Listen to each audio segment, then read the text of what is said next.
Rewind-A-Dynamite from the post-wrestling site. AEW, lighting up the fuse. Sit back and enjoy the bubbly as we hear from John and Wai Ting. Where we're going, we don't need roads. And if the buck stops here, this thing might blow. Everything you hear are opinions of the show. And if you don't like it, go to the forums and let them know. Hello, welcome to Rewind-A-Dynamite on June the 7th of 2023. I am John Pollock alongside Wai Ting, live from Toronto, and here with you all night long. Hello, how you doing? I'm doing okay. Have you been outside? No, I have not. Are you purposely avoiding going outside? Yeah, I would say so. Although I would say outside is kind of coming inside throughout most of the day. It's kind of hard to avoid, even the air quality in the house. But it's, we thought the pandemic was pretty bad, and hopefully it is the worst thing that, we'll ever have to live through. But at least we got to go outside for lockdown. We can't even, I can't even breathe. I can't breathe anywhere. I can't, there's nowhere to escape. I went for a walk today. It was unreal. It was, I've never experienced something like that. It's terrible. It's just I don't know what I breathed in, but I was out for about a half hour. It's like, Toronto apparently has the third worst air quality in the world, next to, I think, somewhere in India, and New York City tops us. So okay, well, they got us beat. So top three soon. Right. Inflation rate went up today as well. So good news all around, really, if you're a Canadian. Happy news here on Rewind-A-Dynamite. Well, other than that, thanks to everyone for joining us. For those that did not tune in last week, the format on Wednesday nights for the next month or so, we are doing double header nights here on Wednesday. So we're going to go through the news and discuss AEW Dynamite. Once that is complete, we are flipping over to the Post Wrestling Cafe in about an hour or so. So for all Cafe members, you can join us live as we go through the Magnum T.A episode of Dark Side of the Ring. All of that coming your way tonight. And for Post Wrestling Cafe members, not only do you get the double shot tonight, Thursday night, we're going live at 8:15 p.m. Eastern for a very special watch-along. Wai, myself, and Brandon from New Jersey, as we are going to find out what is Vanderpump Rules. What are we watching, Wai? Do you have a specific episode that you have selected? I'm going in beyond. I am ice cold going into this. I don't know what to expect. I don't know who these people are, but I'm looking to find out. This is our research assignment. Well, we do have an episode specifically, and this was the episode, John. This was season 10, episode 15, Scandival, the episode in which we catch up with the scandal that took place, I believe, off season. I know very little about this show, but thankfully we have an expert who's joining us in Brandon from New Jersey. He will be catching us up all the way up until season 10 in his own Brandon from New Jersey way, and we will sit back and we will just exactly find out what the Vanderpump Rules are about. I mean, I consider this a research project, John. We mention Vanderpump all the time looking at these ratings. We need to know what AEW is up against. So Vanderpump is going to destroy Dynamite tonight. That will be a guarantee. This will be the #1 show on cable tonight. So we are going to dig into Vanderpump Rules on Thursday night. So we will be watching it live with you, the Cafe viewers. So join us, postwrestlingcafe.com or video.postwrestling.com. It's a packed month at the Post Wrestling Cafe with weekly double shots, Rewind to SmackDown, and the launch of a new Collision review starting Saturday nights beginning June 17th. So all of that to look forward to this month. And we also spent some time at the beginning of Rewind to Raw going over some of the specifics on the Cafe this month. The Vanderpump Rules watch along is 8:15 p.m. 8:15 p.m. Eastern time to accommodate me getting my kids to bed. So that's the 15-minute buffer time. So that's there's Eastern time zone. There's also Pollock time zone. That's what we're going to be on Thursday night. And Brandon will probably join us right at the end credits or something like that. hoping he makes it. Let's chat about the news, the unfortunate passing of Hossein Khosrow Vaziri, better known as the Iron Sheik. The news was made through his official Twitter account with a statement issued that he had passed away at the age of 81, no cause of death revealed. But this is somebody that had gone through, tumultuous issues in his life, not just personal tragedy that he suffered, but also drug addiction. He was in financial peril at different times, but just seeing, like, this is another one way that when you're talking about those figures that made their popularity in that 80s national expansion boom, it resonates with such an audience. And you saw that today with the level of mainstream coverage this got.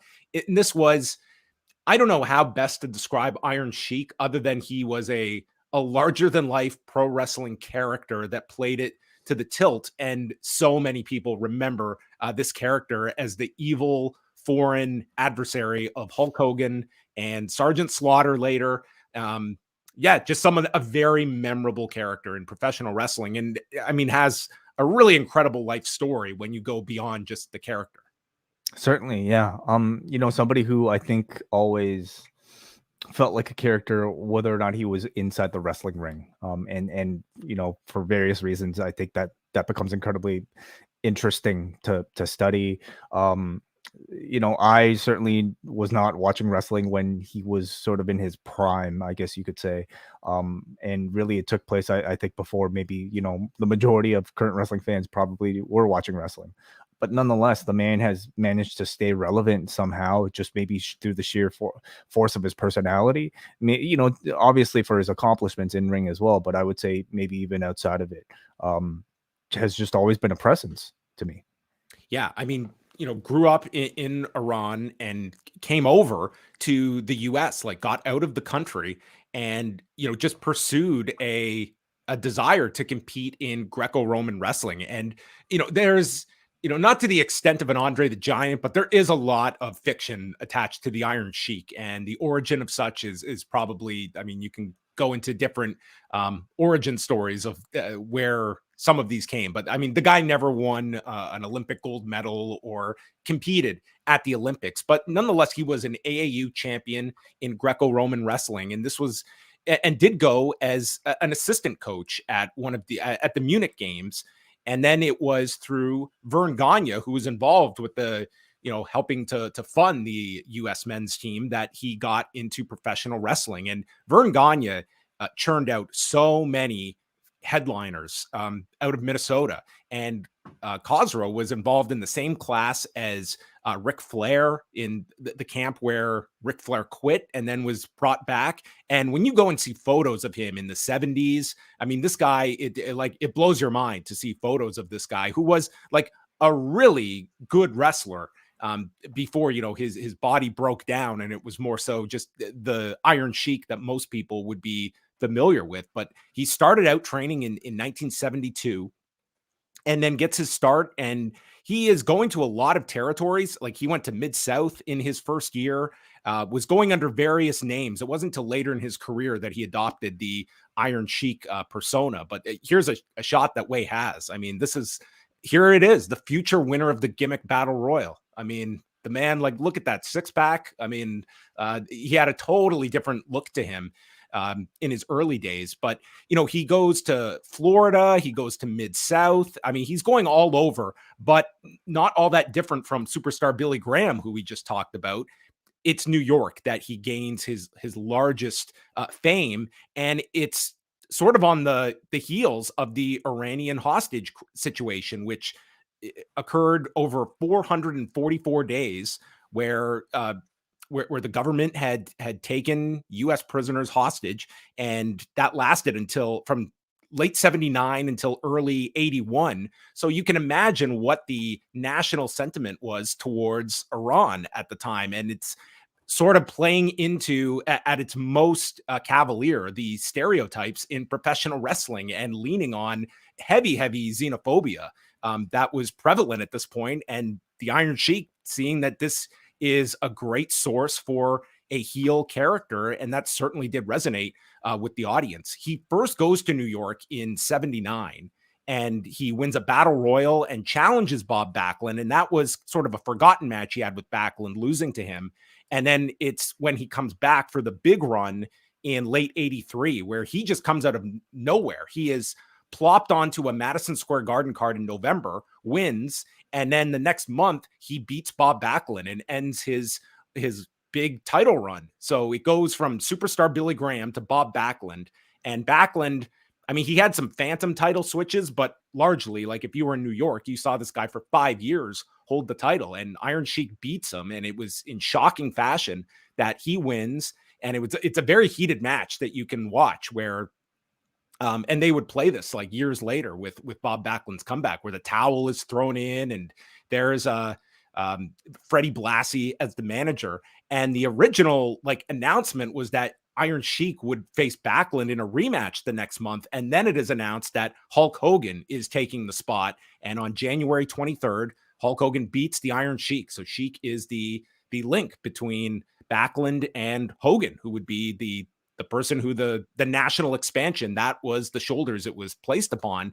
And as the legend went, Vern Gagne put up this sum of whether it was $75,000 or $100,000, telling Iron Sheik to break Hulk Hogan's leg.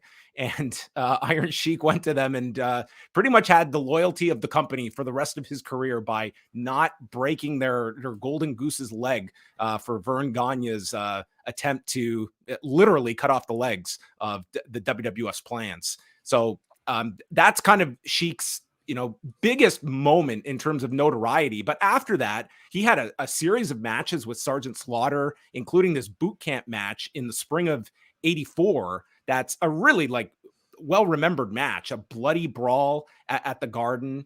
And then he wins the tag titles at the first WrestleMania and sort of has like a decent position with the company up until 1987, when he and Jim Duggan are traveling and they get pulled over.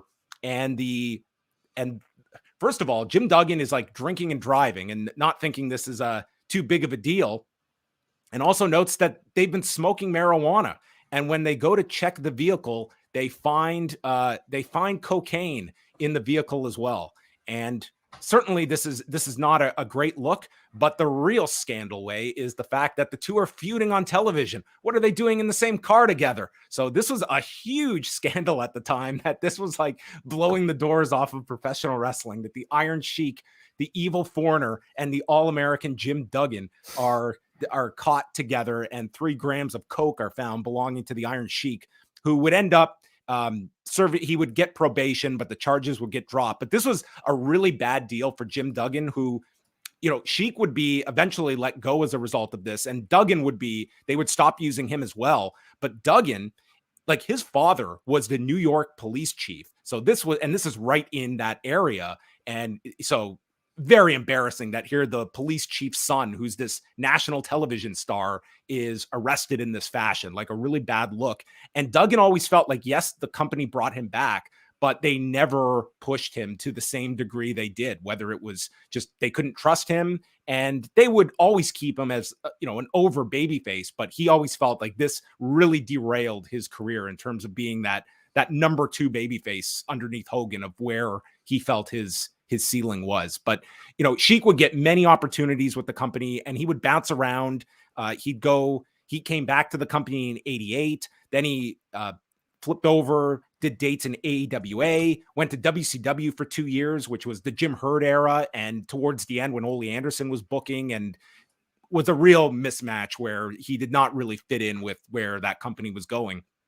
And I guess if you want to look at his last significant run, if you can call it that, he is brought back by the company, by WWF, in early 1991, but not as the Iron Sheik, because the U.S. doesn't have any problems with Iran at this point. They have problems with Iraq. So now he's an Iraqi sympathizer, and he is Colonel Mustafa, that is attached with Sergeant Slaughter and General Adnan. And this would be the focus of that year's SummerSlam. And they rode this thing out. This was a very controversial story in 1991, when they felt that they were exploiting the Gulf War.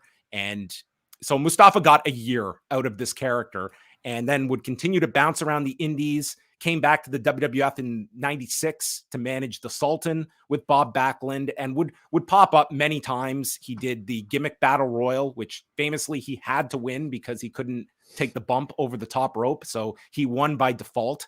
And And then the rest was, just he had one more match like years later, but it was like he was mainly a guy that was doing the convention circuit and independent appearances. But probably the most significant story that affected him was in May of 2003 when his oldest daughter, Marissa, was murdered by her boyfriend. And this was a horrific story where from the sounds of it, like she had ended things with him and then he strangled her to death. And he ended up being charged and was found guilty. But this, just wrecked this guy, as you could imagine, like for your daughter to be murdered like this. And this was covered in the A&E documentary, and the story had gone around for a while, but from all like sides of the family, like Iron Sheik had a plan that when the former boyfriend was being sentenced, like he either was planning or actually did bring a razor blade into the courthouse hidden in his mouth, like the wrestlers would. And he was going to slit this guy's throat in the courthouse, which would have been just an insane story. Similar to like the Cain Velasquez story in some ways of something you can absolutely not condone, but could you understand it? Maybe. So anyway, it was a devastating event in his life. And, sadly, like throughout the 2000s, of course, he was not shy about like the drug use. Like he was addicted to crack cocaine. He had lost his money and he was put out like where he had this whole second life as just this wild character that would come on and cut promos on Hulk Hogan and B. Brian Blair and act crazy, and people would bring him on for like entertainment value. And sometimes it was very sad to watch when this guy, he became like featured on Howard Stern all over the place outside of just professional wrestling. And then it seemed like it was finally his wife left him, and then he got clean in these last few years, and did have 2 other daughters that he is survived by, along with 5 grandchildren. But many people are going to remember the outlandish character of the Iron Sheik, which, I mean, it had its lows. And I would say in terms of the more positive side of it was that Hall of Fame speech in 2005. That was probably among the most entertaining Hall of Fame speeches when he got up there and just kept going and going. And it was a pretty damn entertaining speech when he was inducted into the WWE Hall of Fame. A terrifically colorful character in the world of professional wrestling who will be tremendously missed. And, I have to eternally thank him for giving us that soundbite at the end of Review Away / Rewind Away, which we continue to use to this day. So, a huge loss. Yeah, absolutely. If you want to learn more, yes, the A&E piece came out just recently. It was just on this last run of the season of documentaries. But he also had a documentary called The Sheik that came out in 2014 that the Megans, who were very, very tight with him, helped put together. And it's an excellent documentary if you want to check that out as well. So rest in peace to the Iron Sheik, who has passed away at the age of 81. We'll move on over a couple ratings notes, and we start off with Raw from Monday night, and the show did 1,828,000 viewers and a 0.56, up 17 and 7% respectively. Technically, this was the number 1 show on all of television Monday night. I say technically because they inched out the Vegas Golden Knights and Florida Panthers Stanley Cup game on TNT. But the way the Stanley Cup final works is they will be alternating. Like last year, it was on ABC on broadcast television. This year, it's on TNT. And to make up for the lesser homes that TNT is in, they are simulcasting the game on not just TBS, but also True TV. So if you add up all 3 networks, it would have been the most watched. The Stanley Cup would have been watched by more people, but no individual station technically beat the USA Network. So if you're into bragging rights, if you're a network, I guess that there's a philosophical question of who won the night on Monday between Raw and the NHL. I'm sure Nick Khan would have a very solid argument why we are number 1. And technically they were technically number 1. So that's a good basis to have in your argument. But this was the largest audience for Raw since the night after WrestleMania. And the final hour of Raw was their most watched third hour since the night after WrestleMania. So I would say that does tell you that a title match on television with Seth Rollins and Damian Priest meant a lot, and it did a much better job of holding the audience with that third hour, not having the NBA assisted as well. So they could have a conflict next Monday if actually they will, because of the NBA series, but then they're in the clear after that. So overall, a very, very good number for Raw on Monday night. Dark Side of the Ring did 155,000 viewers and a 0.04 in the demo. So a small increase in viewers and a slight decrease in the demo from last week. And NXT did 615,000 viewers and a 0.17 in the demo. They were very similar to the week before, which is a good sign, because last week they were 4th on cable, a huge ranking for NXT. This week they were 5th. So second week in a row being top 5. This is uncharted territory for NXT since the very, very early days when they were moving to the USA Network. Cable was topped on Tuesday, by the way, by Real Housewives of New Jersey. So that could be our future watch along subject. But yeah, a good number for NXT. And we're going to find out, I think, how big of a number NXT can do, because at the end of the show, the big angle was Bron Breakker issuing a challenge for Seth Rollins to come to NXT next Tuesday to defend the NXT championship, which is interesting for a lot of reasons. The idea of having Seth come to NXT, obviously, they are putting a big focus on NXT with a regular rotation of main roster talent. And you could argue, like, outside of, like, there's not too many names bigger than Seth Rollins that you can get to come down that are realistically going to do a match. I would say this is like the biggest match you've had of a main roster performer, probably since one of the Charlotte Flair matches a few years ago. So, and number 2, I think this is going to be an incredible match that these two have. And I'm very interested to see how well this can do, because this should be a big show for NXT, given Seth Rollins and what that will bring to NXT. I think they should use a lot of their promotional power on Monday to push it. You know, if you're going to try to make this a big success and you're going to loan your biggest star on Mondays over to Tuesdays, I mean, let's make a big deal out of it. Let's get Bron Breakker on Raw. I think that would be a great idea to have Breakker show up on Raw to set things up.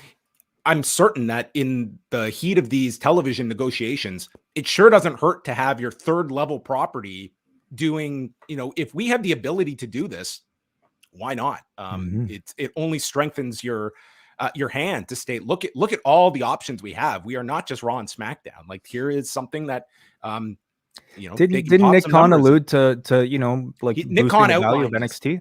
Again, whenever you hear these Nick Khan speeches and he's throwing out these theoreticals and we think this, always pay attention to that stuff, because the wheels are turning and he's not just throwing stuff out that is just off the top of his head. This is all calculated stuff that has likely been debated internally, and they're at the point where they're ready to roll this out and tease it in these things. And NXT being a third brand that can have main roster talent, we're obviously seeing, at least in the short term, Baron Corbin and Mustafa Ali attached to this, and cameos, whether it's a Dana Brooke level or something really, really big like Seth Rollins that they are going forward with.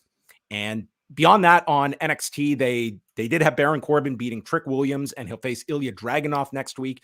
And Thea Hale won the Women's Battle Royal, which the Chase U members entered the ring to celebrate, including the Cavender twins, who are these huge, like, social media stars that are, you know, they were university athletes that have really just cashed in on this whole NIL agreement and signed an NIL deal with the WWE back in 2021. So this was our first on-screen appearance by them. And they're certainly two people to watch, because they have gotten a ton of attention, and the sponsorships they have lined up, they have a lot of currency behind them. Absolutely. Yeah. We'll see how they shape up in professional wrestling. And some shows coming up in the next few days. We have the All Together Again event, which is a joint effort between New Japan, Noah, and All Japan, Friday morning on pay-per-view at 4:30 a.m. It's $30 on New Japan World. It's headlined by Hiroshi Tanahashi, Kento Miyahara, and Kaito Kiyomiya against Kazuchika Okada, Yuma Aoyagi, and Keno. And the card is, if you're a fan of these three promotions, this is your all-star game. And the main event, I mean, at the very least, you get Okada and Kiyomiya that I would think it's just going to be the progression before they go into the G1 together. And we will see if they're going to have a match in that round robin, because on Saturday during the show in the New Japan Road event, they will announce the blocks for the G1. So we are expecting 4 blocks of 8, which would mean 7 first-round matches for everybody, and where everyone's going to be slotted. But we went over this lineup on Monday. It's a very enticing lineup for G1 with 10 new faces in this year's tournament. Born in the Ring is the title. That's Born in the Ring. Yes. Has there ever been a live birth in a wrestling ring? I wonder. Maybe DDT. I'm willing to say no. I'm willing to say that the market is wide open for that title to be taken by somebody. Very bold out there. And the last thing is UFC 289 on Saturday night. Your house or mine? Well, if you're willing to bear the smoke outside and the poisonous gases in the air, then sure, show up. Well, maybe it's less of a smog alert in Vancouver, because this is the UFC's return to Canada for the first time since September of 2019. I'm just going to be straight with everyone. This is not a pay-per-view level card. This is the main event has Amanda Nunes against Irina Aldana for the women's bantamweight title. This was going to be the third fight between Amanda Nunes and Juliana Pena, but Pena was injured, so Aldana is in. You can never say that someone is completely out of the realm of possibility of winning, but Nunes would have to have a very bad night to lose this. It would be a very memorable moment, and you can never say never in some of these fights. But Aldana, this is a very, very big step up for her to challenge Amanda Nunes. But crazier things have happened, and Juliana Pena beating Amanda Nunes was one of those things. So there might be some intrigue there. Aldana is a very good striker, but I feel Nunes is a better striker and grappler. But nonetheless, that is why they fight. The real big fight on the show is Charles Oliveira and Beneil Dariush. This is Oliveira's first fight since losing the lightweight title and ending his 11-fight win streak. So the questions there are how he snaps back from that loss. And Beneil Dariush has won his last 8 fights going back to 2018. He has beaten just a who's who, coming off a win over Mateusz Gamrot by unanimous decision. And it would be very hard to deny this guy a lightweight title fight, but he's also not the most endearing personality, to say the least, and that will hold him back. But he's a outstanding fighter, so I'm really looking forward to this fight. The rest of the main card, I mean, God bless. Like, Mike Malott is a very talented fighter. If you blink twice, you might see Speedball Mike Bailey, but he is this is just not a $80 card on paper here against Adam Fugit, who's the most noteworthy thing I can tell you is when I looked up him on Twitter, his Twitter handle is Forget About It, which was kind of clever. Very good. Yeah, that was good. Nate Landwehr is a super entertaining fighter against Danny. Again, we might get some really entertaining fights, but again, this is not an $80 pay-per-view card, and I think that is an understatement. But that is coming up on Saturday night. Eric Marcotte and I will review the show Sunday, noon Eastern, here on the Post YouTube channel. And Wai, I'll tell you all about it afterwards. I don't want you coming out in these air conditions, as much as I know you want to see Adam Fugit and Mike Malott compete on that main card. All of your news can be found at postwrestling.com. And you know what? When you have that tab open for postwrestling.com, open up a new window and go on over to NordVPN, because that is going to answer all of your needs. And you know what? This show has been going on long enough that I'm not even going to let Wai tell you all of the advantages of NordVPN, because we just don't have time for this. So, they were wonderful sponsors for the month of May. In June, we shall see. But you know what? We go to nordvpn.com/postwrestling. Always give them some love through us so that we get a bit of that credit, even after the months that they're actually sponsoring us. But they are, of course, our friends. And it's how I watch AEW all the time. So why not? Yes. And I will also go to our page template later in the day and not refer to last week's, because I did not get the magic text today. So that was I'm sorry. Yeah, no, I'm sorry. You did nothing wrong. We should, yeah. Okay. This is why we should do pre-show meetings. We go live on air and that's it. That's the only time we talk to each other. Yeah. You know what? We had an epic meeting yesterday. One of our better ones, I think. That is true. We got a lot done. That is true. Sometimes it gets tense during our meetings. Do you notice that?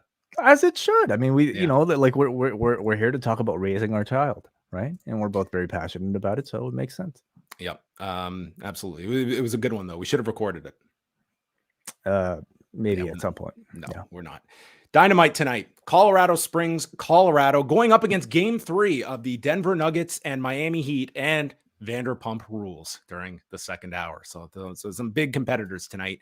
They are kicking things off with Orange Cassidy and Swerve Strickland for the International Championship, with Orange Cassidy week by week becoming more and more of a mummy with all of the tape over his neck, over his back.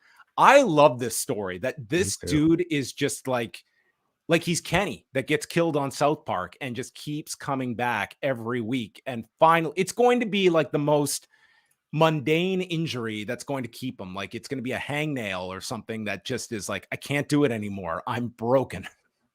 It's a wonderful story of like a guy basically like, you know, surviving basically his way through these latter months of his AEW title run.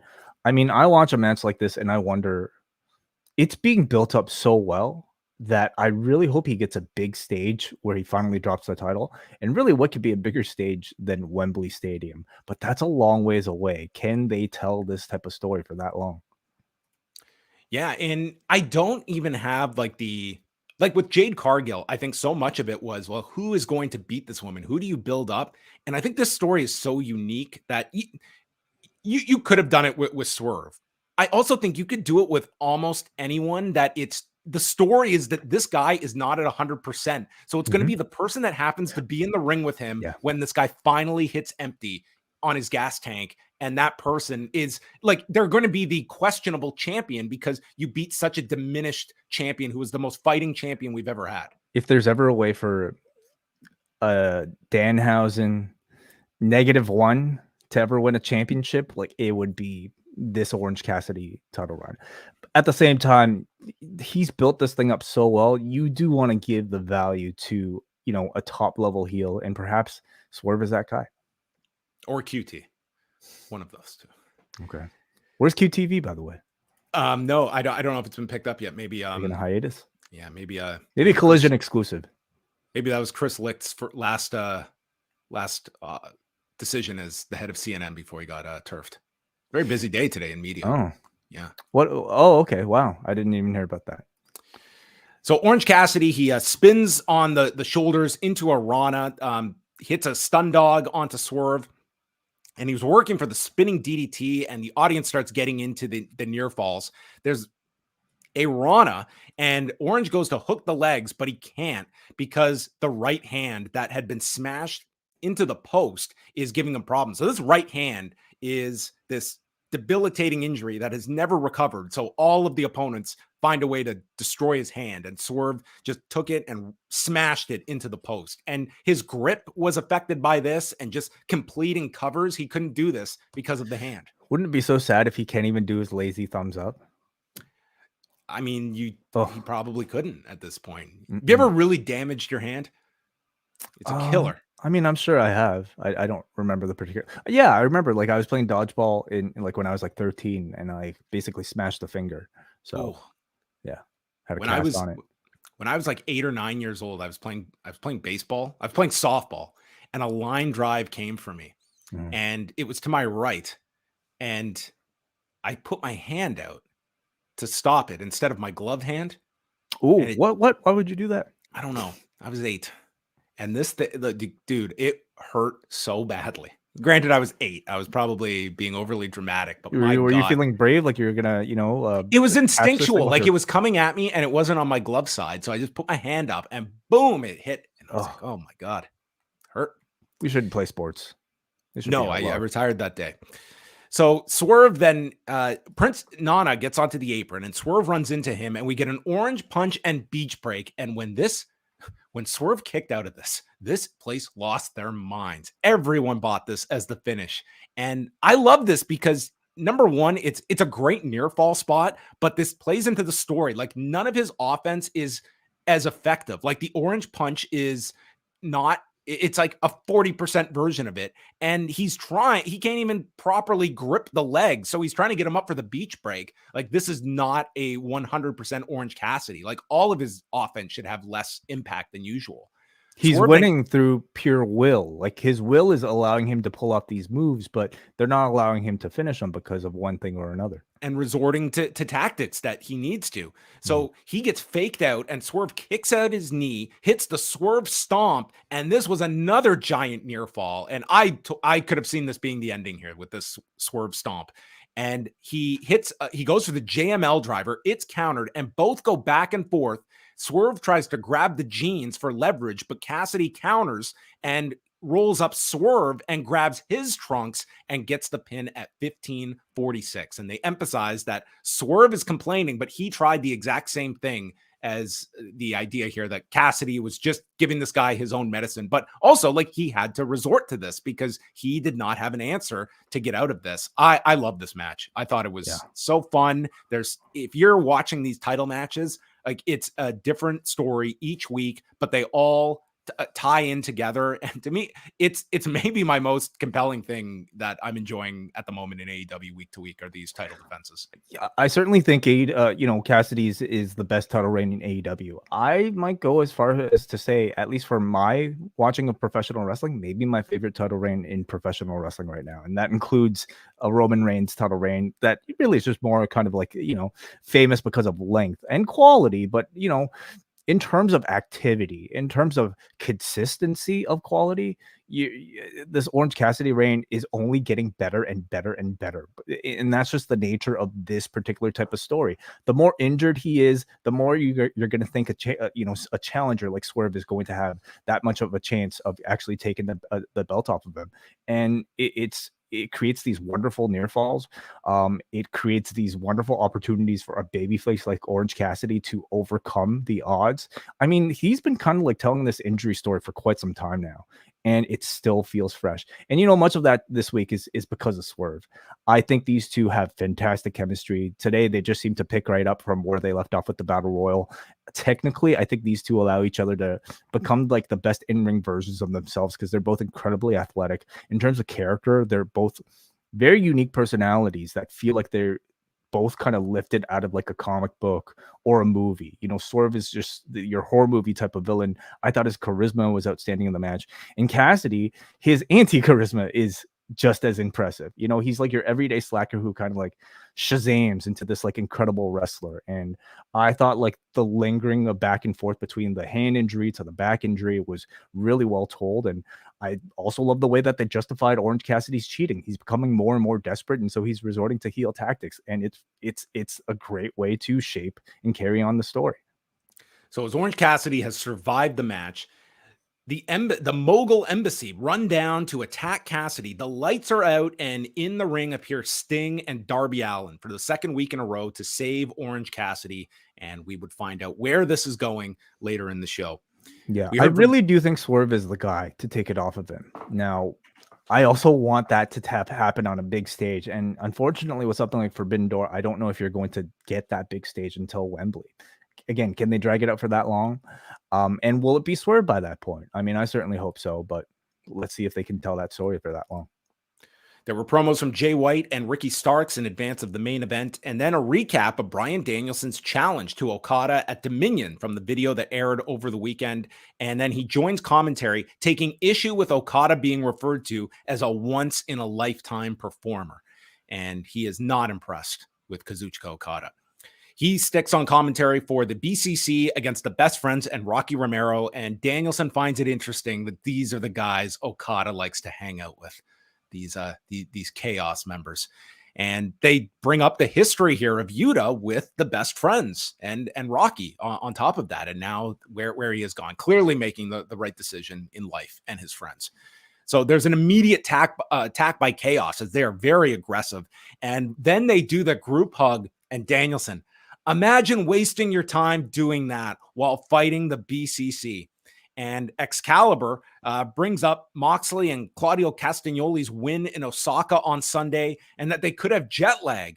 And Shivani notes, and we're at Elevation here in Colorado Springs. So, I mean, these guys just have everything working against them. Jet lag, and they've got elevation to deal with. Well, they don't have poisonous smog, though, at least. No, sure that'll their be air in a few quality's pretty weeks good. if it lasts when they're up here. Mm. The best friends hit double flying knees to Moxley and a strong zero. And then as Romero applies the armbar to Moxley, Trent does a moonsault to the floor and Claudio catches him with a European uppercut upside down as he's landing the moonsault. Great looking spot. And Moxley escapes the armbar, bulldog, and then a rear naked choke is applied to Romero, tapping him out in 8-14 while Yuta subdues Chuck Taylor. Strong, fun 6-man for Blackpool Combat Club, who remain undefeated as a trios unit. And at some point, they've got to go for those trios belts. I think so. I think that's the clear, direction. I would think.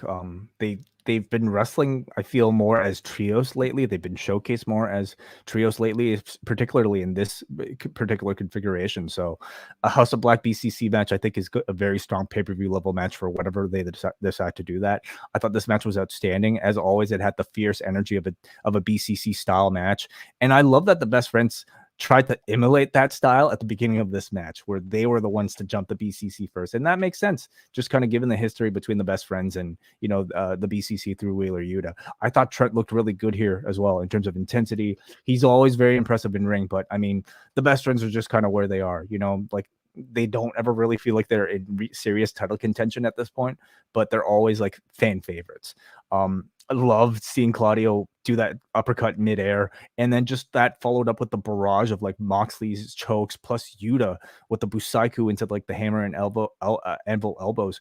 If you remember, on his own trainer, Chuck Taylor, Right. That's the guy who brought him into the Best Friends, and the fact that he kept attacking the guy who used to be his own best friend in afterwards, they keep finding ways to highlight Yuta in this, ever since Double or Nothing, in wonderful ways. And today he didn't even get the pinfall, but the fact that he kept attacking after the bell was enough to keep that spotlight on him. I think they've done a great job.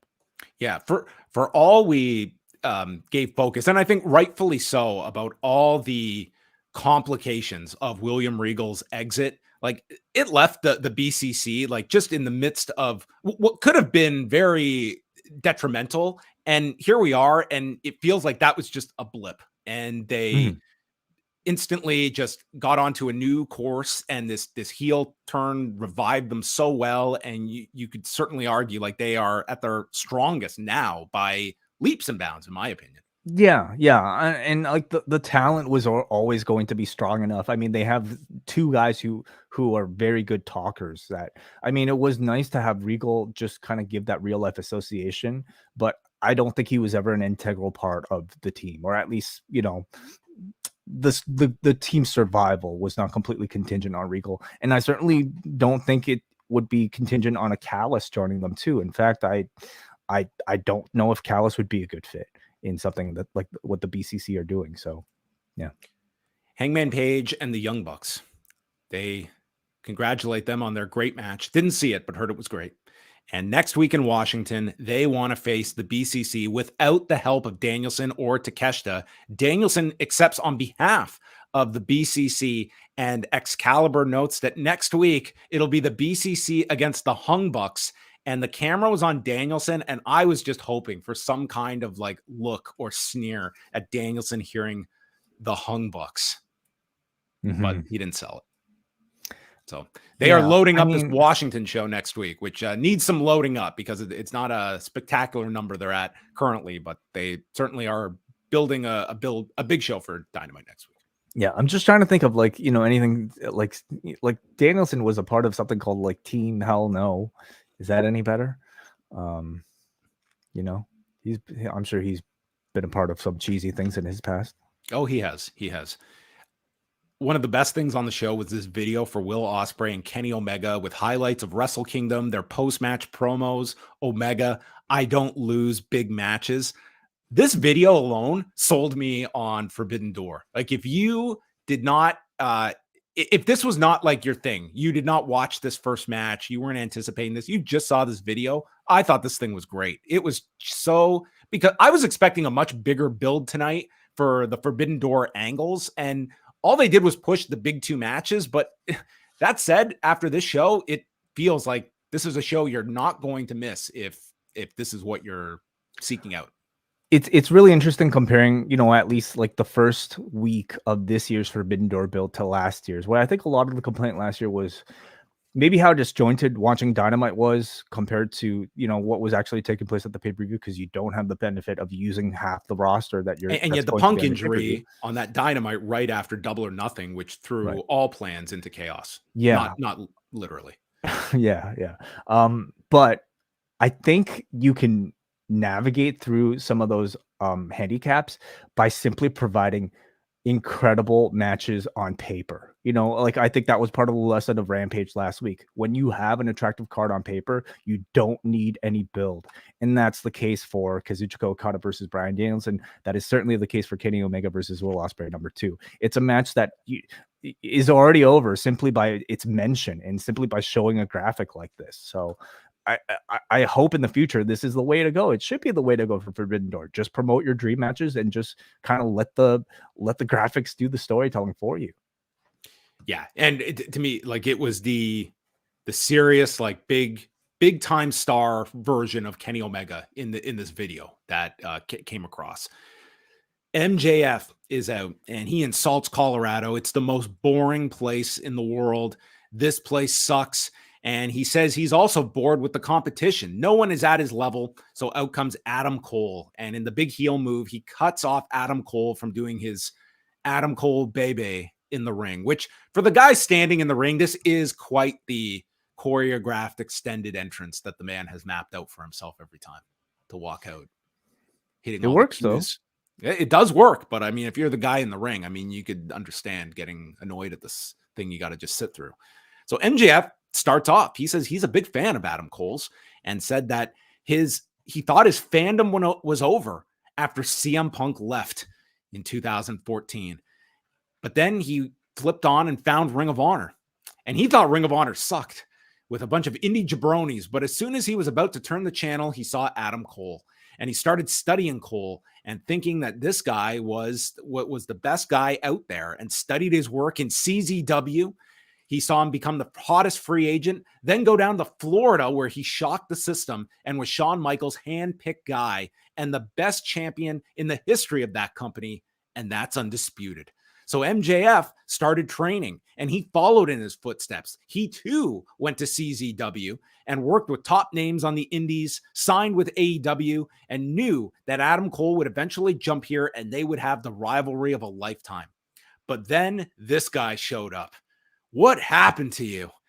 And he says that Adam Cole has been at home, hiding, playing video games, and looking like a virgin edition of Gollum. He says that Britt Baker has his balls in his purse. A virgin edition of Gollum? A virgin Gollum. Oh, a virgin Gollum. Well, do we know Gollum's not a virgin? It's never been confirmed. I never watched those movies. Yeah, how do we know, Gollum's game? Yeah, I mean, we don't. He's got one ring to rule them all, but does he have that mate as well? I don't think he ever procreated. I'll take your word for it. It's an assumption on MJF's part, to say the very least. Come on. Yeah. Britt Baker, has his balls in his purse, and then says that you used to have the body and the physique of a world champion. Now you're so frail, you make crack whores jealous. And I see the online criticism of the company not handling you properly, and you people don't know what you're talking about. This company has done everything to make you look cool, from the lights, the music. They even gave you your own reality show. You know what they do to make MJF look cool? They ring the bell.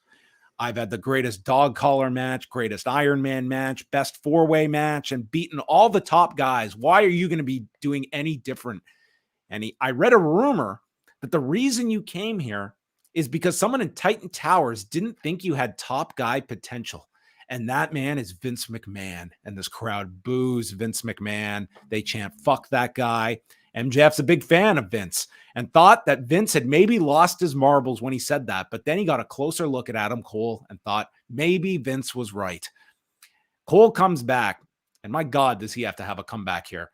He says that MJF, this is all you've got. This is the big bad MJF that tears people down. You just come across like a toxic social media troll. Why are you so obsessed with other people's relationships?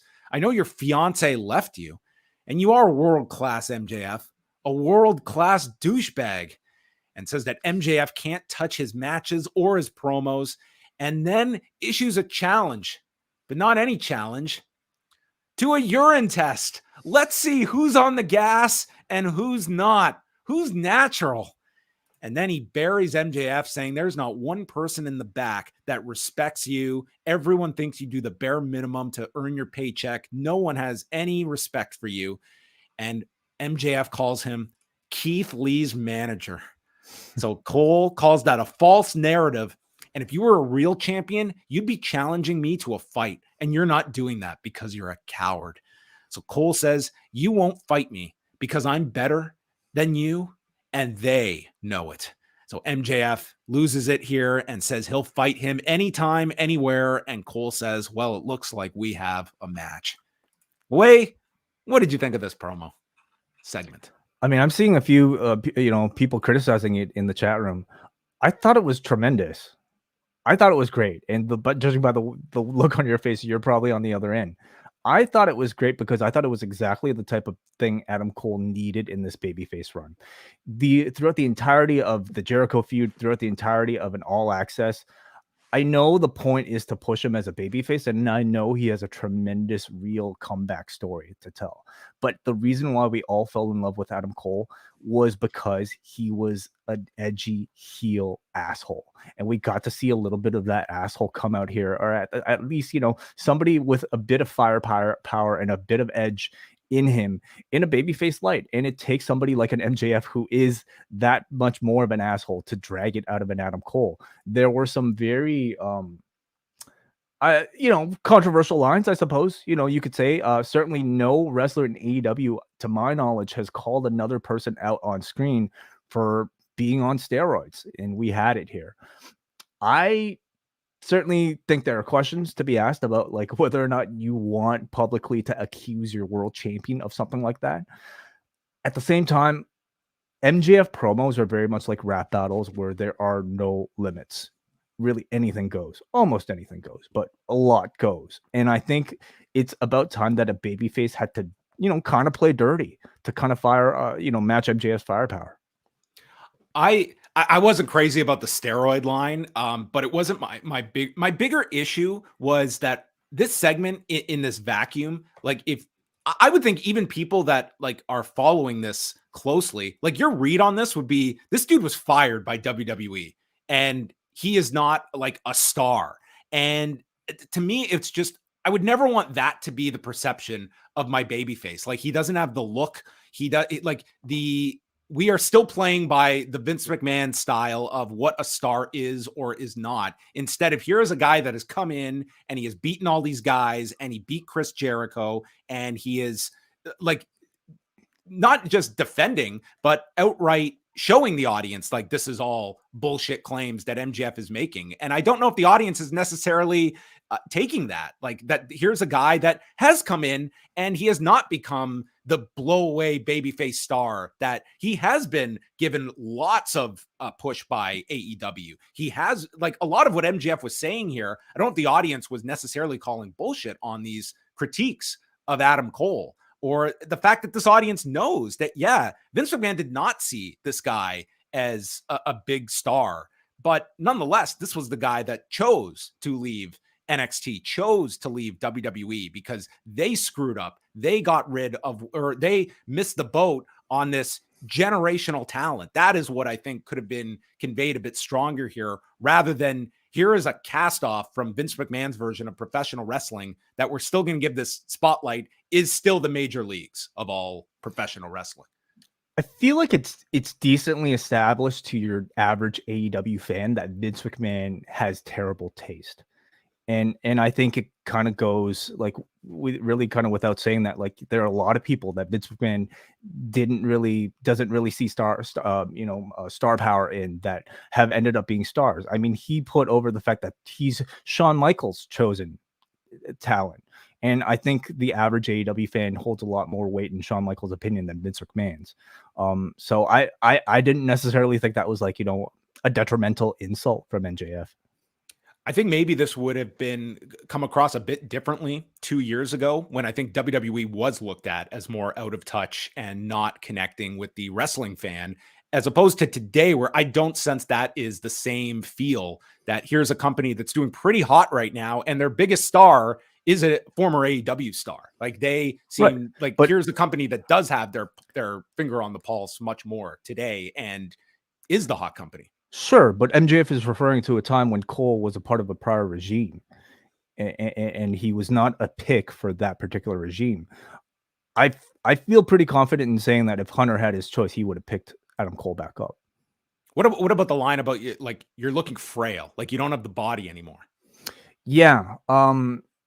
So I took that to mean like he's injury prone, like just coming off of the several concussions. It's kind of how I took it. But I mean, I guess what you're saying it's because like he looks small, and that's the I didn't know really what the purpose of the line was, because to me it's sort of like it's not as though there's some like comeback there. It's not as well. The comeback was calling MJF out for being on steroids. Well, it's I don't know. It was I guess that was the setup then for the steroid line. I don't know. It's like I don't like the overall just, you know, you couldn't make it in WWE like leniency that this promo had on it. But I think ultimately you grade this on, did this enhance Adam Cole as a babyface star for the audience? And the audience certainly reacted to all of these lines. And like, do you feel like here is a viable babyface that Adam Cole is more in that role than he was a week ago from this? I really do. And because this is a segment that, to me, again, showcased like what is actually special about Adam Cole. Yes, he's tremendous in ring, but I think he's more exceptional for his ability to play this sort of like, you know, guy who could go toe to toe, like talk trash against the best of them. And I think it's more than what he showed throughout the entirety of the Jericho feud, at least. Would you have had the steroid line in here? Do you think it opens them up to like any criticism? It's definitely like something you can question and something you can debate. And I wonder, like, you know, what Tony was thinking when he, you know, likely approved it. I'm sure, you know, MJF was probably one of the people who either, you know, encouraged it or something as well. Again, I think when you're talking about an MJF segment, I mean, very few things are off limits, and MJF is willing to go there with a lot of his opponents. And I thought today was a case where you kind of said the thing you're not supposed to say, but directed towards MJF. Yeah, I think that's always sort of the goal, is to go as close to that line, and sometimes like step over that line. Like that is, and it is like that is sort of the formula that we have often seen. So the match is happening next week. It is not a title match. It's a title eliminator match in Washington. And one would think that Cole probably wins that match. You would have to think so. I mean, it's a non-title I'd be pretty match. stunned if he lost this match, that you would want to, you know, naturally go to the title match and give a believability that Cole can win. And then the question becomes where, honestly, when this segment ended, I thought this is headlining Collision. This was what I thought was going to be the Collision match, but it's next week, but not a title match. So if Cole wins, then the question is where this match happens, because I cannot see this. That doesn't really fit for Forbidden Door, and All In is a long way away. That you would almost think maybe this happens on an early Collision if you wanted to do a title match. There's nothing that says they can't do it on Forbidden Door. You know, like if they do a Sonata versus like a New Japan star and then have an AEW title defense there as well, it kind of balances things. But maybe it certainly wouldn't be the most exciting match on the show. And, you know, at this point, I think MJF needs to really kind of establish himself as the main guy, somebody who can actually headline a show. There's also an interesting story, because that's the event where Cole gets the concussion. It was Forbidden Door last year. Very good point. Right. And here he is, like, you can have MJF stating, this is where your career nearly ended, and this is the event where it will end. That's a good point. So you could put it on. Like, it's certainly, like, the timing of it would certainly work. It just doesn't quite vibe with the theme. But I don't think it's, like, I don't want to see MJF in just some throwaway match for the sake of it against unless it's Toru Yano. Well, he has been like building up the New Japan Pro Wrestling feud like for really quite a long time. So you do kind of want to see him versus like some flag bearer of New Japan, but we'll see what that happens. Well, that's what I thought this segment would set up, would be a match for Forbidden Door, but it's the Adam Cole direction. The Hardys and Brothers Day meet with Ethan Page, who is now their employee, and they don't want to make his life hell. They want to make him a better person. That is going to be the goal of these forever, however long this contract they control. Can't wait. Yep. Jack Perry and Hook against Preston Vance and Dralistico in the Texas Tornado match. So this was nuts. Vance has a chain and Hook gets control of this chain. This is after they brawl around the crowd, and Vance gets busted open severely. This man lost like a bag of blood just coming out of his forehead. This guy was just auditioning for a horror film. It felt like he had put a mask back on. It did. Dralistico's mask gets torn, and then they're fighting on the floor. Perry then waffles Vance with a chair shot that just looks sick. And from the chair shot, Hook T-bones Vance off the apron through a table that is set up on the floor. Perry then DDTs Dralistico on the chair when Jose comes in and tears off his shirt. And Jose, the translator, gets into it with Perry. And then the red rum is applied to Jose and the snare trap on Dralistico, who taps out at 8:55. And then the crowd is all singing Jack Perry's theme. And this was just a wild 9-minute brawl and a ton of blood. I thought it was a lot of fun. Just like, very chaotic, and you got some wonderful visuals here with a tremendous color on Vance and a very satisfying table spot with the T-bone off the apron. Vance was kind of as much as I felt this match was designed for Jack Perry, it was like most of the focus was on Vance and Hook, whereas like Hook was the one overcoming the larger opponent, and Vance, like, you just couldn't take your eyes off this guy because you thought he was going to pass out from the blood loss. Totally. Yeah. So in a short amount of time, or at least what felt like a short amount of time on this 2-hour loaded show, like, I thought they managed to create something that was memorable. They continue to build up this Jungle Hook tag team for what I would presume to be a future tag title shot. I also thought like Perry showed like an extra bit of like, aggression here. He was the one to tear at Dralistico's mask, which is sort of like, goes against the Boy Scout image that he's trying to probably shed. And then Tony Khan is here for his weekly announcement and the main event of the first collision on June 17th at the United Center. It will be Jay White, Juice Robinson, and Samoa Joe against FTR and CM Punk at the United Center. So Punk will, in fact, wrestle on his first night back. And I would think that probably ensures, like, you're thinking, wait, this probably gets like, this is like a 2-segment match potentially. And like, we could get like 3 quarters with CM Punk if he does like opens the show with a promo and then closes the show with like a 25-minute match that this one easily could be. And I can't say it's the worst idea of having Punk on the screen as much as we can for this first episode. So I was surprised. I didn't think they necessarily needed Punk to wrestle week 1, save that for week 2 or 3, but they're loading up this first show, and it's not at the same time where I feel they're giving away a match that they could save. Like, it's a 6-man, and it's the novelty that you'll get Punk in the ring with one of his career rivals, and you're not really giving away a big money match. It's just, it's a return match. I think this is much like with Kenny and the Young Bucks. Like, this is like really some of the incredible value you get by building up a trios and this trios division by extension. You get to protect these very valuable singles matches for, more meaningful pay-per-views or like TV events, while at the same time, it doesn't feel like you're shortchanging the audience, because I think CFMTR by themselves are like a known established thing at this point, where they themselves feel like an attraction. But beyond that, I mean, this is like a United Center show, and the first time they did the United Center with CM Punk, they didn't need to have him wrestle, but this time they do, and it's understandable. I do wonder if like ticket sales were like maybe like incredible, like we're talking what, like if they were close to selling out, if they're at 15 or something, you know, I wonder if they would have given the match away. But nonetheless, I think beyond like even the local attraction, you're trying to promote this new night for television viewers. And it's not just CM Punk talking that is a draw. You want him at the beginning of the show. You want people to stick around for the end of the show to see him in the main event. And I love probably do something at the end of the show, like leave it on a cliffhanger, do something to hook people at the end as well. Like you're ensuring that your audience is not just going to tune in for the Punk promo and then tune out. Like they'll stick around for the show. Like they should end on some kind of cliffhanger. Like that's not utilized enough in wrestling, is like ending the show with something that you want to see resolved the next week. And you've got to come back to Collision for that answer, not Dynamite. Totally. Yeah. And, you know, throughout this 6-man tag, you're seeing a lot of future pairings here. Obviously, first of all, the Samoa Joe thing, I'm really glad they're not just giving it away. Like that singles match cold as like maybe some people had like, you know, I guess estimated.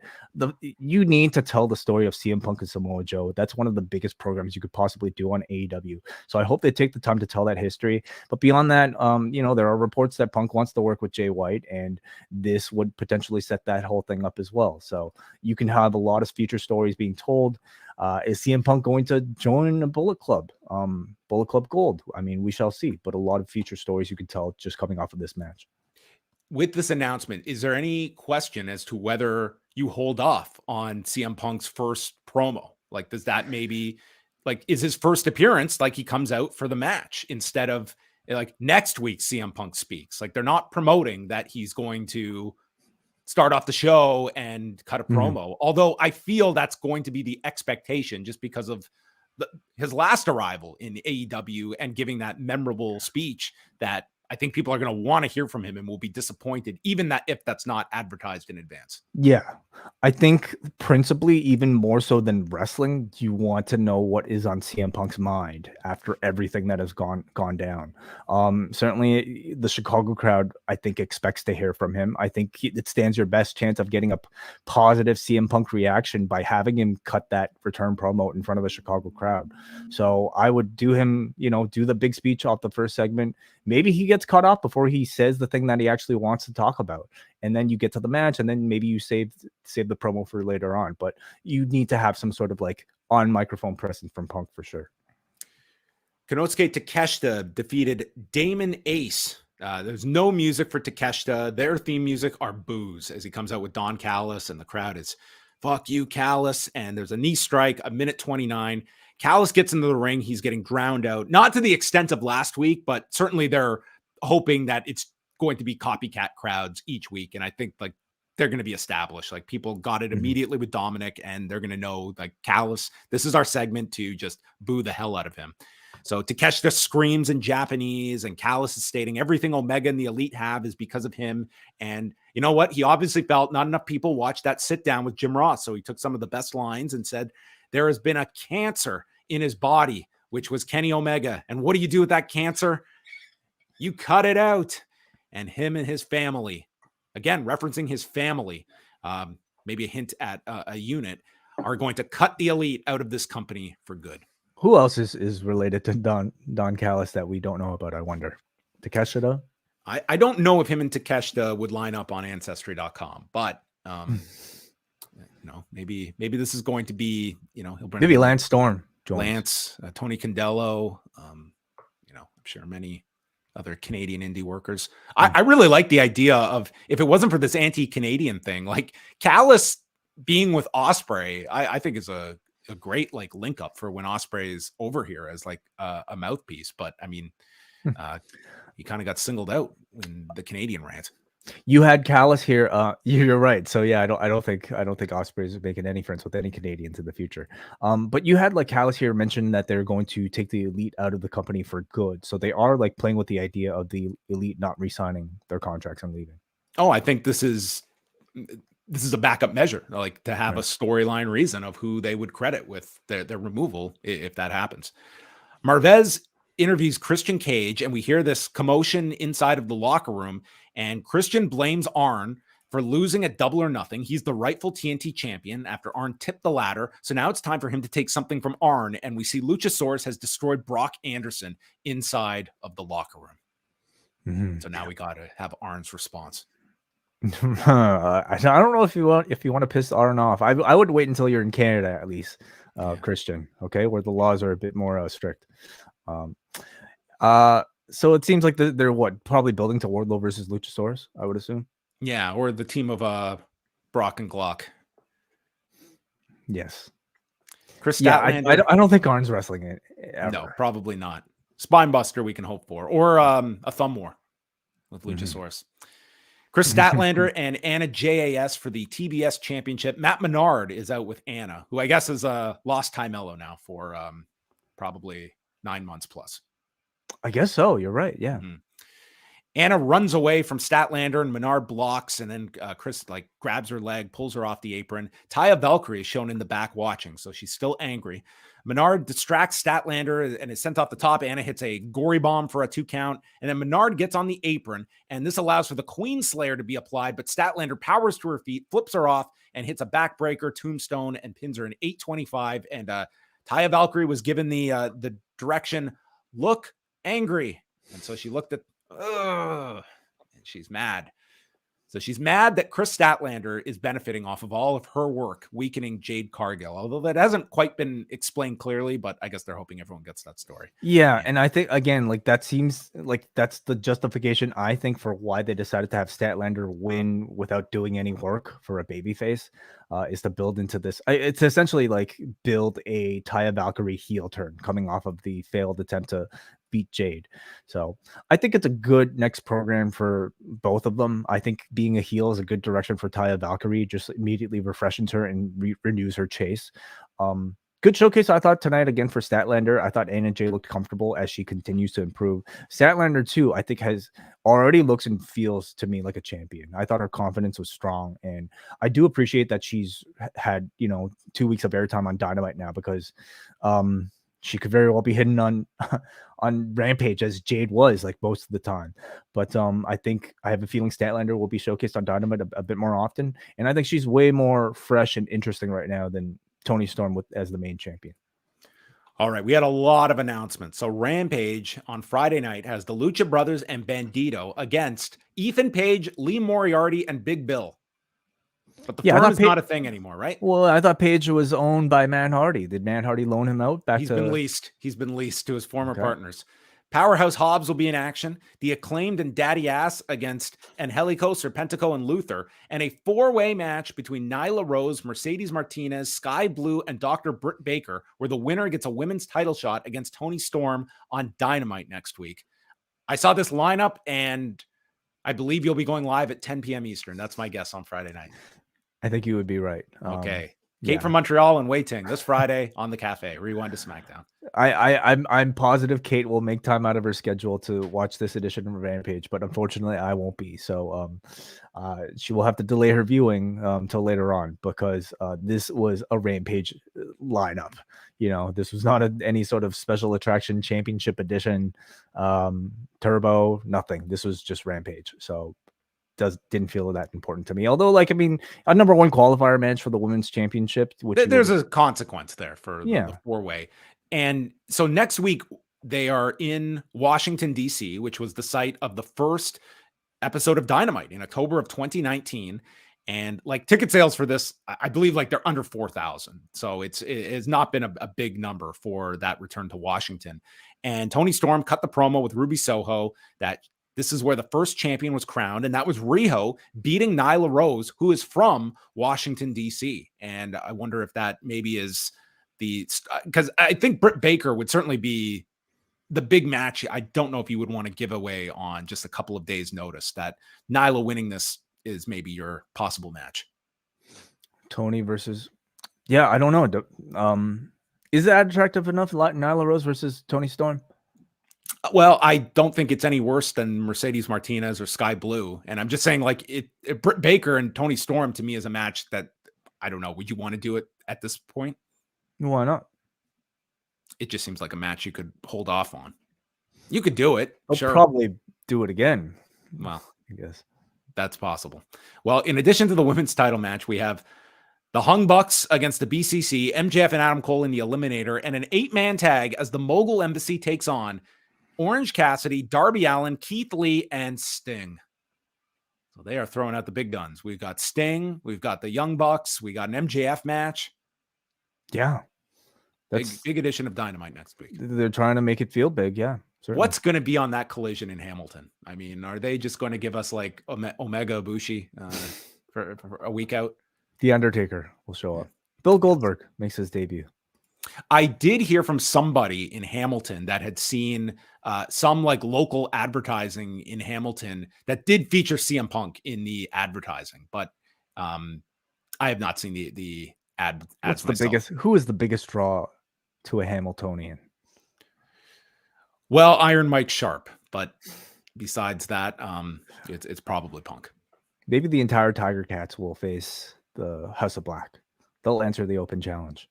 Okay. A Hamilton Tiger Cat match. A Cops Coliseum, yeah. Main event is Ricky Starks and Jay White. The best part at the beginning, they had to plug the Panthers Vegas Golden Knights game. So Excalibur and Taz break down what a physical series this has been at the beginning. I would love to hear these guys talk about hockey throughout the whole main event segment each week. They just said, man, a lot of leeway here by Paul Turner. Like, this is a regular match. Juice Robinson and FTR are banned from ringside. They're brawling up the stage. They aren't in this ring at all. And Paul Turner is just, they're at one point saying, man, Paul Turner just needs to say enough. But he did not say enough. It's playoff time. You got to let these guys fight it out. So they had a nice match here. It was a lot of intensity here from Ricky Starks. He eats a superplex and then comes back with lariats and a tornado DDT. Each hit their own Uranagis, and the spear gets caught with a knee strike by White. Blade Runner is countered, and then he spears White, tries for Rochambeau, but in doing so, knocks White's leg into Paul Turner, who's out like a light. And then the Guns sneak up and hit 310 to Yuma onto Ricky, and White hits the Blade Runner, winning the match in 13-31, and Juice Robinson comes out to gloat. And that was Dynamite. Mm-hmm. Yeah. So the Gun Club joined the Bullet Club, and they've expanded significantly over these last couple of days. Between Dominion and tonight, the factions of the Bullet Club are just soaring. We have yet to receive real confirmation that Bullet Club Gold are in fact Bullet Club. Well, then there's a lawsuit out for their image and likeness. There could be a cease and desist coming soon to Jay White. We'll see. But I think I feel it might be safe to assume that the Gun Club are members are going, or at least soon to be members of Bullet Club Gold. And I think the firm didn't work out for them, but that doesn't mean they aren't a perfect fit for a faction in a New Age Outlaws type of way. I think they'd be a great fit to help accentuate what Jay White and Juice Robinson are doing. I thought the match was just kind of okay. To be honest, I haven't really been all that impressed with Jay White's matches in AEW thus far. What did you think? I thought it was I think I liked it a bit more than you, but I understand that it to me was a match that it did feel like the audience was a little more subdued in this main event by the end. And this was a show that it had some very good wrestling on it. This was not the match of the show, but it was, I think, fine with a finish that I think your reaction will vary based on the getting around the latest ref bump and the run in, which I just think it's relied on so heavily that when you do it, even in kind of a heat seeking way, I think it sometimes comes short because it just feels like a convenient out that is always established as routine. And I don't think you want these to be routine. Yeah. I think if there's a way for them to really make Jay White feel like a special guy, it's this month, in the lead up to Forbidden Door. I mean, so many things you could do with him and the actual Bullet Club. Jay White's connections to, so much of the New Japan roster. He should really be front and center for something special at this pay-per-view, I think. Okay, well, we're going to open it up. If you have any super chats to get into, we will also get to your feedback. And then we are jumping over to the Post Wrestling Cafe, where we will continue and discuss Dark Side of the Ring from Tuesday night. So, where do we start? Let's go to forum.postwrestling.com, where our cafe members can not only join us afterwards for the double shot, but they can also go to forum.postwrestling.com to leave their feedback to all these shows that we end up reviewing on these airwaves. So, John, would you like to start? Zubin writes in, I love the spicy audience tonight. I appreciated one of the commentators bringing up Yuta's past with the best friends. From what I recall, his gimmick was getting choked out by Statlander. Danielson was absolutely right to say each member of the BCC is their best version of themselves right now. I honestly had no interest in seeing a Cole MJF feud, but their segment tonight definitely changed that. I couldn't help but be popped by all the smarky lines. Also, Max did a good job of stifling an attempt from Colorado Springs to hijack the segment. Speaking of which, did I hear Punk's name being booed? Lastly, did you notice that when MJF brought up Punk's name? I didn't get like a really solid reaction. I heard he just kept moving on. I heard like louder boos, but it came at a delay after the mention of Punk. I mean, it could have been interpreted that way, but I kind of took it more as just like boos for MJF. But yeah, I would say at this juncture, until he arrives, I think the name CM Punk is going to get you will get some boos, and you'll probably get cheers too. And like as we saw last week, are they booing because they're not seeing him? I don't know if he's being booed. I think it's just the name of him at this point. I don't think there'd be any expectation that we're not seeing him. Okay, well, I guess maybe more so what I mean is being able to see him might counter any negative sentiment. I think it will to a degree. Like that's going to be the interesting part about like Toronto, the second week if he's on that show. It says, lastly, my girlfriend Faith and I are absolutely psyched for your watch-along choice in Vanderpump Rules. She's been wanting to show me an episode for a while, and this is the perfect entry point for me. Thanks as always for the coverage, and rest in peace to the Iron Sheik. Well, yes, you and your girlfriend can join us Thursday night, 8:15 p.m. Eastern time. I don't know what I'm getting myself into, nor does Wai. So this is a completely blank canvas that we are viewing on Thursday night. Yeah, and of course, if you can't join us live, we will do our best to put something up in the archive. And I say do our best because I never know what sort of like copyright I might be subjected to, but at the very least we'll get our audio from the three of us as we talk about it. So do your best to join us live. That would be the optimal recommendation. Vanderpump has some very restrictive rules. All right, let's go to Muggin, who says Orange Cassidy's hot streak as international champion continues. I had Swerve winning, but now I wonder who OC will face in Toronto. Minoru Suzuki, perhaps. What do you think, John? Does he have a defense? I think he has a defense on the show. Yeah, it's going to be interesting because obviously not everyone is going to get a big singles match on this show. I think you're going to like John Moxley, for instance, like he could very well be in a multi-man with Claudio and Yuta on that show. That not everyone's going to get the big singles match. I could see Cassidy having a defense just because they've been so prominent, and he had the big match with Ospreay on last year's show that maybe you want to have him featured somewhere. I'd say it's possible. The rest of the show hummed along, and I'm glad Cole escaped the Jericho-verse as he thrust himself into a world title feud versus MJF, and I can see Cole beating him next week to earn a title shot. It'll be a rare loss that'll ditch the jump through the hoops trope that defines every title feud of Friedman's. I hope Bryan versus Okada is the main event for Forbidden Door. It'll be tough to follow, and yes, Omega Ospreay 2 exists. Wow. I feel tonight that Ospreay and Okada, that's the main event of the show. Ospreay and Omega, yes. Yeah, I think so too. Brian, in the part of New Jersey that isn't as smoky, Dynamite really flew by with a lot of good wrestling, but I thought it opened with the best match of the night in Cassidy and Swerve Strickland. I would agree with Brian. They look so good together. The six-man that followed was hot as well. Even though the roster is massive, and I'm glad the cards every week are so different, I still wish House of Black were on the show, and it was weird seeing the only JAS presence being Anna Jay and Daddy Magic. I thought MJF's promo was stronger than Cole's, but I'm glad the feud is going forward. To tie it in with the topic in the YouTube chat earlier, could we see Orange Cassidy face MJF down the line, either for the world title or both of their titles? I'm not opposed to that idea at all. I do not see them constricting titles. I just don't see that being in their wheelhouse. But I do like the idea of Orange Cassidy as a challenger, and a viable one at that. This title program has proven that there's no limit to how far you could push an Orange Cassidy. He's already far exceeded every sort of I think metric and barricade that's been set up for him as a quote unquote gimmick wrestler. The fact that he would have any sort of title run at all, I think was not necessarily you would have foreseen at the beginning of his run in AEW, much less a title run that has arguably been the best that AEW has actually produced. So at this point, I definitely think he could tell a world title story with an Orange Cassidy. I think you come out of this run with Orange Cassidy as hot as ever, and I would escalate him right away to that MJF match. Okay, we're going to sign off, but we are going to be back in just a couple of minutes. So go do what you need to do, have your smoke break, and then join us back in a couple of minutes. And You could just go outside if you want your smoke break. If you're living in Toronto. Yeah, you're right. You don't need any assistance. If you don't need any nicotine. You just breathe. Just open a window. That's it.